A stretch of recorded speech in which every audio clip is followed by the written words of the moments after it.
अंधकार में जो भटके उन्हें दीपक बन के दिखाए। शुद्धता के इस मार्ग पर हम जीवन का अर्थ समझाए। पाप नहीं, काम नहीं, पाप है ना कोई अभिशाप। काम नहीं, पाप है ना कोई अभिशाप है, ये भी शिव का ही एक रूप है यदि साधना और संयम साथ है। नमस्कार। आज आप समझ गए होंगे कि मैं एक अत्यंत ही संवेदनशील विषय के साथ आप सभी के समक्ष उपस्थित हुआ हूं। शुद्ध ज्ञान की ओर, किशोरावस्था, टीन एज और यौन शिक्षा, सेक्सुअल एजुकेशन के साथ यह आज के समय की मांग है कि हम अंधकार में ना जिए, जीवन में पवित्रता, शुद्धता और ज्ञान की लो जगह दी जाए। अज्ञान की छाया मिटे, प्रकाश का दीप जलाए। किशोर मन की उलझन में ज्ञान से हम सुलझाए। किशोर मन की उलझने ज्ञान से हम सुलझाए। काम ना कोई पाप है, ना कोई अपवित्र विचार, सही मार्गदर्शन ही है जीवन का असली सार। आज का विषय अत्यंत ही गूढ़ और संवेदनशील है मित्रों। किशोरावस्था, टीन एज और सेक्सुअल एजुकेशन, यौन शिक्षा। हमारे सभ्य समाज में इसे लेकर आज भी संकोच, भय और चुप्पी का माहौल है। लेकिन क्या आप जानते हैं कि जहां ज्ञान नहीं होता वहां भ्रम और विनाश जन्म लेता है। किशोरावस्था, टीनेज यानी 12 से 19 वर्ष का काल शारीरिक, मानसिक और भावनात्मक परिवर्तन का समय।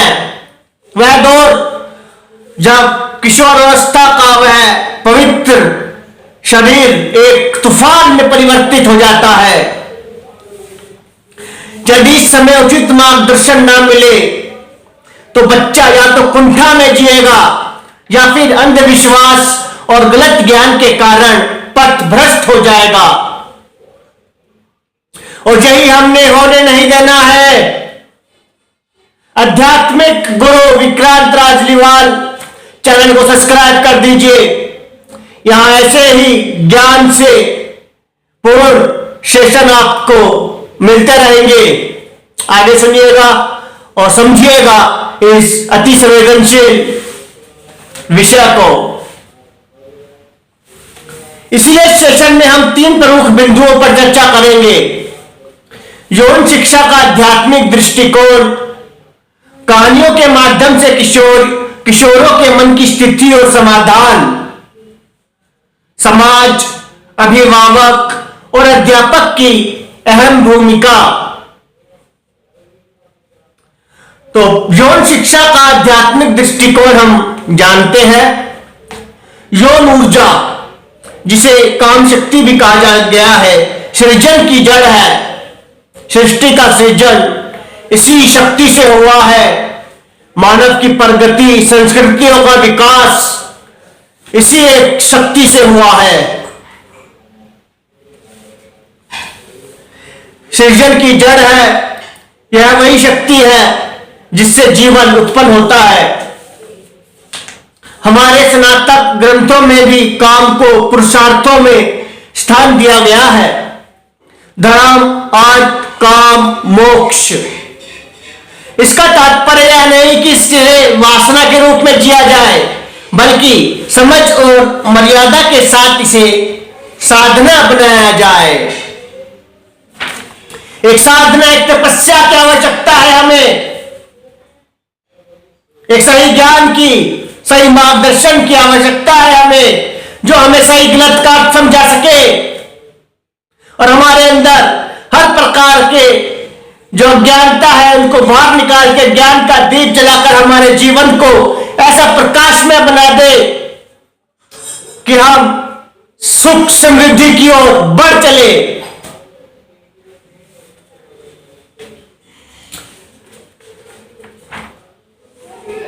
इसका तात्पर्य यह नहीं कि इसे वासना के रूप में जिया जाए, बल्कि समझ और मर्यादा के साथ, जी हां, समझ और मर्यादा के साथ इसे साधना बनाया जाए, तपस्या बनाया जाए।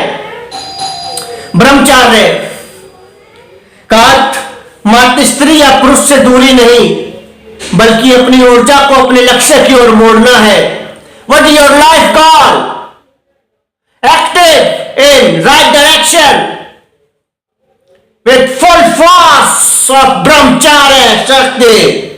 Power of brahmacharya is very spiritual, unique. My friend, ब्रह्मचार्य का अर्थ मात्र स्त्री या पुरुष से दूरी नहीं, बल्कि अपनी ऊर्जा को अपने लक्ष्य की ओर मोड़ना है। यह उम्र शरीर और स्वभाव को समझते हुए संयम और जागरूकता से जीने की प्रक्रिया है। संयम, पेशेंस, सोशलाइजेशन, सही समझ, हर प्रकार के अंधकार वाले विचारों को दूर कर देना है। एक किस्सा मुझे समझ आता है कि शर्मिला, जो एक 13 वर्ष की कमसिन कन्या थी, एक दिन उसकी शकल पर कुछ लाल धब्बे दिखे। वह डर गई, रोने लगी। स्कूल की टीचर ने कहा, यह तो सामान्य है, ये पीरियड्स है, इसे पीरियड्स कहते हैं, मासिक धर्म, विभिन्न नामों से हम जानते हैं। लेकिन शर्मिला को कभी इस बारे में बताया ही नहीं गया था कि मासिक धर्म, पीरियड्स क्या होते हैं।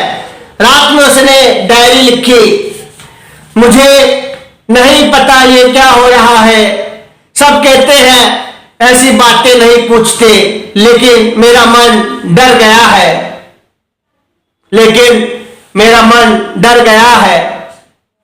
यदि शर्मिला को पहले से ही शरीर के इन बदलावों के बारे में समझाया गया होता तो ना वह डरती और ना ही खुद को पवित्र मानती, और ना ही खुद को पवित्र मानती। दोस्तों, पवित्र बहुत होते हैं, पवित्रता, खुद को पवित्र कभी ना समझना, ऐसी भूल कभी भी नहीं।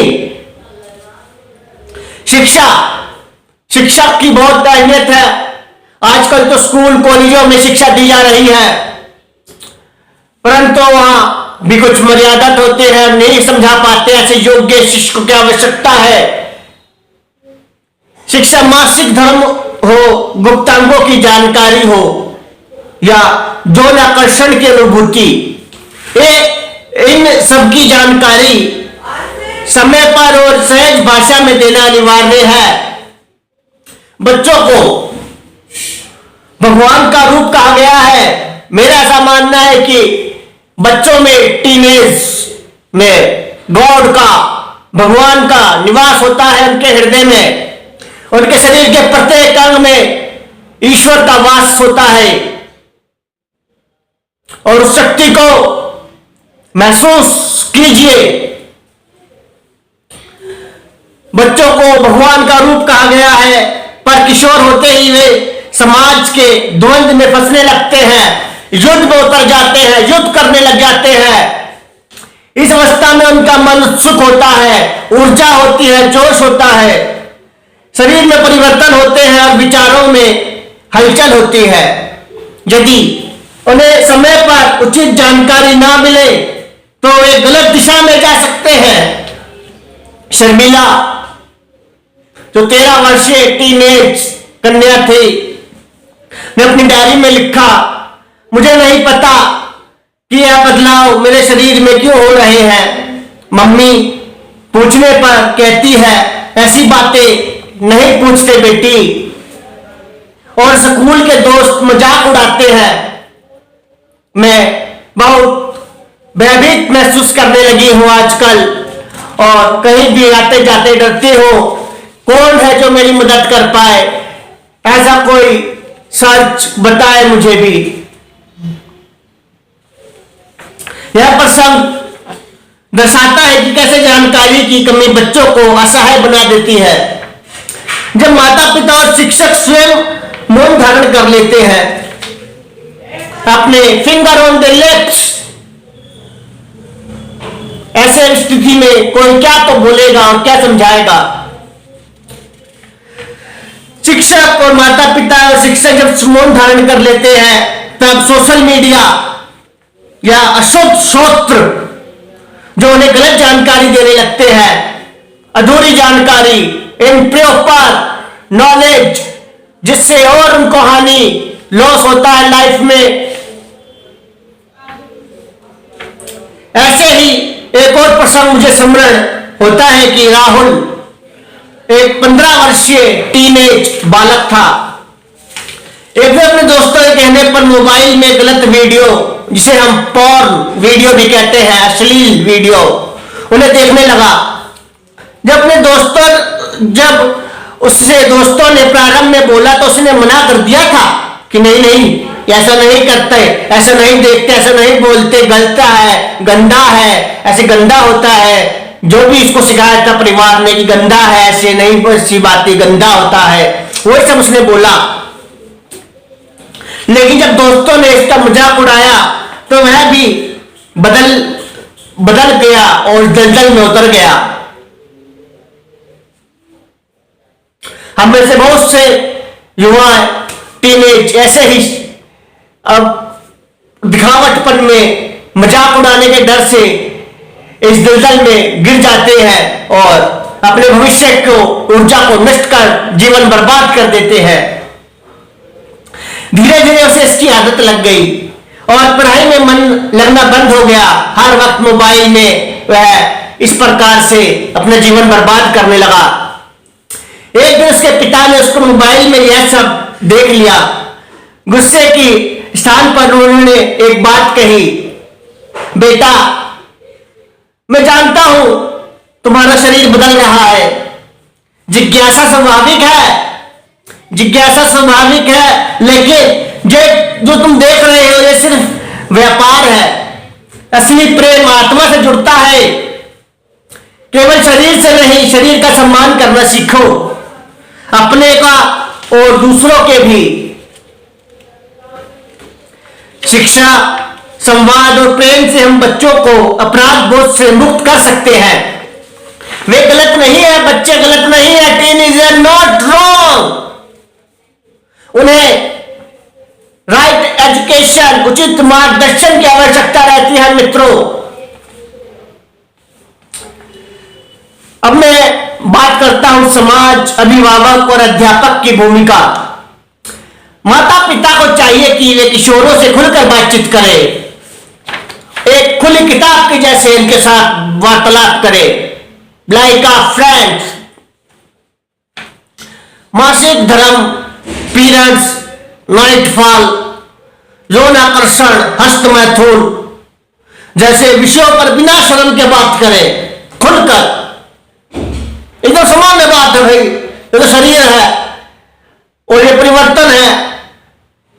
बात करेंगे तो समस्या का हल होगा, नहीं तो कैंसर बन जाएगा। ऐसे ही बर्बाद कर देंगे बच्चे खुद को। तो उन्हें रोकने के लिए इस प्रकार से खुलकर बात करना पड़ता है। विद्यालय में वैज्ञानिक, नैतिक और आध्यात्मिक दृष्टिकोण से यौन शिक्षा दी जानी चाहिए। ये मैं मांग करता हूं भारत सरकार से कि हर विद्यालय, कॉलेजों में वैज्ञानिक, नैतिक और आध्यात्मिक, जी हां आध्यात्मिक भी दृष्टिकोण से यौन शिक्षा दी जानी चाहिए। अध्यापक को गुरु बनकर बच्चों के मन की उलझन सुलझानी चाहिए, हर प्रॉब्लम का सलूशन करना चाहिए, ना कि डराना या शर्मिंदा करना। समापन करना चाहूंगा मैं एक काव्य से, काव्यात्मक संदेश के द्वारा कि काम पाप है नहीं, काम पाप है नहीं जब समझ के साथ जिया जाए, जब समझ के साथ जिया जाए। काम पाप है नहीं जब समझ के साथ जिया जाए। संयम का दीप हो और आत्मा से प्रेम किया जाए। शरीर के साथ मन और मन के साथ आत्मा हो, तभी तो जीवन में सच्चा ब्रह्म ज्ञान, ब्रह्मचार्य प्राप्त हो पाएगा। एक में हाथ जोड़ के निवेदन करता हूं आप सभी अभिभावकों से, माता पिताओं से, हाथ जोड़कर मेरी गुजारिश है कि हे माता पिता, गुरुओं और समाज के प्रतिनिधियों, आइए हम मिलकर ऐसा व्यवहार बनाए, ऐसा वातावरण बनाए जहां किशोर अपने मन की बातें खुलकर कह सके, उनमें कोई भय ना हो, वो डरे नहीं, खुलकर अपने विचार हमसे बोल सके, जहां वे समझे कि उनके शरीर में हो रहे यह बहुत महत्वपूर्ण परिवर्तन कोई दोष नहीं है, कोई बीमारी नहीं है, वरन ब्रह्मांड के नियम है। उन्हें डराइए नहीं, उन्हें सिखाइए कि कैसे वे अपने जीवन की ऊर्जाओं को अपने लक्ष्य और आत्म विकास में रूपांतरित कर सके। ऊर्जा का सही परिवर्तन, सही लक्ष्य की ओर प्रस्थान और सही लक्ष्य की ओर चलना ही जीवन को सफल बनाता है।